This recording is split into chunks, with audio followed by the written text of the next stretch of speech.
During quarantine, my 4-year-old Benjamin and I played a lot of hide and seek. Well, hide and seek with a few extra rules. 1. I'm the only one that hides. He doesn't want to. 2. I have to call out yoo-hoo every few minutes, otherwise he'd never find me. And 3. When he gets close, I pop out a hand or foot out of my hiding spot, and he would shriek in excitement and say, "I see your feet," and giggle. 4-year-olds, let's be honest, they're not the brightest. And I didn't exactly have the money to buy him a ton of toys. We had just moved into this house a few weeks ago. The rent took up nearly my entire paycheck. I got all of the furniture from Freecycle, and we ate beans and rice often, and I'm still driving around a 20-year-old car. Hide again! Benjamin said, tugging at my hand.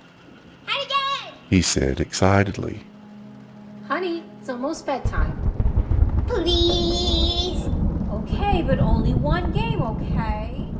Go count in the kitchen. He ran around the corner as fast as he could. Counting out loud, I ran through the living room, and then I saw it, the hall closet. Perfect. I opened the door and ducked inside. It was a tight fit, all of those scratchy, furry old coats pressing up against me. But it was worth it, because the better the hiding spot, the more time I got to myself. I pulled out my phone and I started browsing through Reddit. Soon his muffled footsteps sounded around the dining room. I waited a minute. When he didn't seem to be coming my way, I cracked the door. Yoo-hoo! She called out. His footsteps grew louder. I heard his muffled giggles as he walked towards me, and then suddenly he stopped and started going up the stairs. Watching him, I cracked the door open a little further, just in time to see his little feet disappear from the landing. Then I shrugged. No biggie. More time for me. I sat back down in my closet and I pulled out the phone. Mommy! I heard him giggle from upstairs. I smiled. I wonder if a mom invented hide and seek. It was quite brilliant. You get a few precious minutes away from your child, and then they're not even supposed to make much noise, but you're entertaining them at the same time. It was absolutely brilliant. I stopped. Every muscle in my body froze, but I heard it. Clear as day. A soft, clear voice calling from upstairs. But Benjamin and I were home alone. Oh God, someone's in the house, and Benjamin... She burst out of the closet. Benjamin, where are you? I heard Benjamin's footsteps running above me, his giggles trailing down to me. I couldn't move, couldn't breathe. She screamed. Benjamin? More giggles, and then Benjamin's voice. I see your feet. I see your feet. He said, excited, oblivious to the danger. No. I darted up the steps, screaming for him.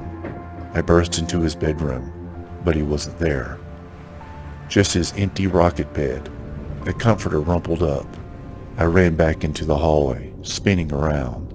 Benjamin? But I didn't hear any footsteps, any giggling. The house was dead silent now. I ran into the guest bedroom, and it was empty. I ran over to the closet, threw it open and looked up and down. Nothing. Stumbling back out in the hallway, I crossed back towards my bedroom, the only bedroom left. I went inside and flicked the light on. Empty. Just stuffed toys aligned on top of the bed, and a pile of laundry untouched by the dresser. Only the rain and the hum of the fish tank filled the room. Heart dropping, I checked the other side of the bed. Also empty. I crouched to look under the bed. Empty. Mommy?